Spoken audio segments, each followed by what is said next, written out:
The boy's name was Santiago. Dusk was falling as the boy arrived with his herd at an abandoned church. The roof had fallen in long ago, and an enormous sycamore had grown on the spot where the sacristy had once stood. He decided to spend the night there.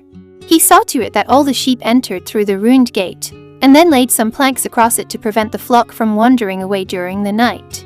There were no wolves in the region, but once an animal had strayed during the night, and the boy had had to spend the entire next day searching for it. He swept the floor with his jacket and lay down, using the book he had just finished reading as a pillow.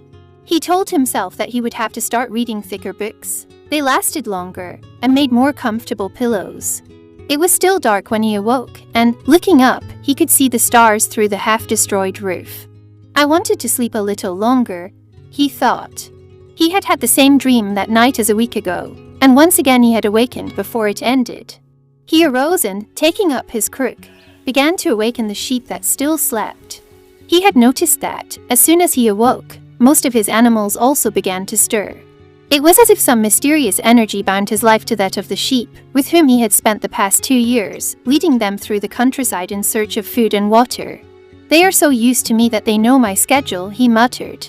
Thinking about that for a moment, he realized that it could be the other way around, that it was he who had become accustomed to their schedule. But there were certain of them who took a bit longer to awaken. The boy prodded them, one by one, with his crook, calling each by name. He had always believed that the sheep were able to understand what he said. So there were times when he read them parts of his books that had made an impression on him, or when he would tell them of the loneliness or the happiness of a shepherd in the fields. Sometimes he would comment to them on the things he had seen in the villages they passed. But for the past few days he had spoken to them about only one thing: the girl, the daughter of a merchant who lived in the village they would reach in about 4 days. He had been to the village only once, the year before. The merchant was the proprietor of a dry goods shop, and he always demanded that the sheep be sheared in his presence, so that he would not be cheated. A friend had told the boy about the shop, and he had taken his sheep there. *****, I need to sell some wool," the boy told the merchant. The shop was busy, and the man asked the shepherd to wait until the afternoon.